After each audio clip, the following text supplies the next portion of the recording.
Let's go to the US now. Joining me now is lawyer, lobbyist Nathan Daschle, who used to be the executive director of the Democratic Governors Association. Nathan, what a year it has been. And this is kind of a reflective week traditionally, isn't it? So let's reflect on the Trump team. What do you think it represents? Well, I think Donald Trump came in with certainly an interpretation of the election results, and that is that America wanted change. They wanted stark, they wanted dramatic change, and I think his candidate or his cabinet picks really reflect that. Well, change, but also they wanted to change back to him in a way, didn't they? I mean, I think that potent line, that Reagan line of "Are you better off than you were 4 years ago?" certainly worked. But do you think, looking at his cabinet picks, he's been even more emboldened to take risks and drain that swamp further? Well, here's what I think. I think that the mandate from the election is probably not what the Republicans will interpret it to be. They will do what every party always does, which is overinterpret the mandate. So my guess is the Republicans will go very strong in the direction of Trump, and that probably in 2 years, Democrats will win electorally. However, in the meantime, yes, I think that Trump is sending a very strong message because he has the political power to do so. There is no Republican in the House or Senate who really wants to stand up to him. So he can do whatever he wants. And what he wants to do is be bold. After an election loss like this, I think there is a tendency for the winners to overstate the size of their win and the losers to perhaps be a little bit too far down in the doldrums. But now we have a little bit of distance, Nathan. What is Biden's legacy?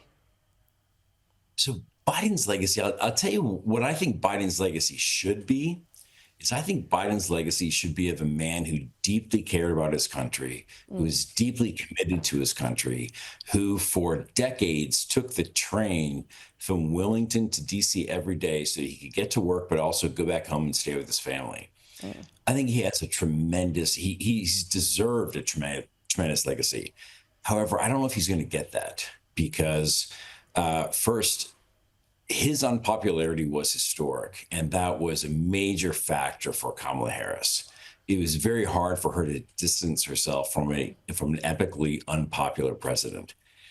And then second, he's been mostly silent since the election. He hasn't done much in terms of fulfilling the role of an executive. Really? And then third is the Hunter Biden pardon. Yeah, I think absolutely. But also, I mean, when you talk about should we really be rewarding leaders such as Biden for intention rather than outcome? Because we've got to look at outcome in the end. We can have all the best intentions in the world, but if you can't execute and can't bring people with you, you failed. Well, I guess that is true, although there are certain things that are just beyond our control, and they're beyond the control of the president of the United States. The economy, for example, inflation. Inflation was a global problem. It affected every country in the world. And the United States actually did relatively well in inflation with respect to the rest of the world. However, domestically, it was just a drastic issue for Joe Biden.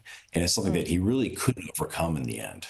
All right, let's talk 2028. Why not? We're just at the end of 2024. So let's throw forward to 2028, because I think by then Democrats might be in a little bit more of an optimistic headspace, but who knows?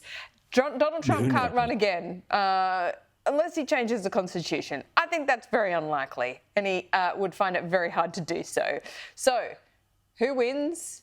Does Kamala run again?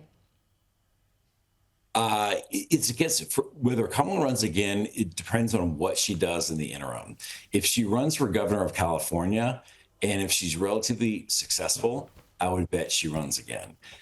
But I don't think she'll win because she doesn't exit this race with a tremendous amount of goodwill in the party. And there are other rising stars that are mostly outside of D.C. They're mostly governors. Governor Shapiro from Pennsylvania, Governor Moore from Maryland, Governor Whitmer from Michigan. Those are three absolute superstars in the party. And I think the Democratic Party will, what we've seen for elections for decades is that people choose outsiders. They rarely choose insiders. And so somebody like a governor would be perfectly poised to win the nomination in 28.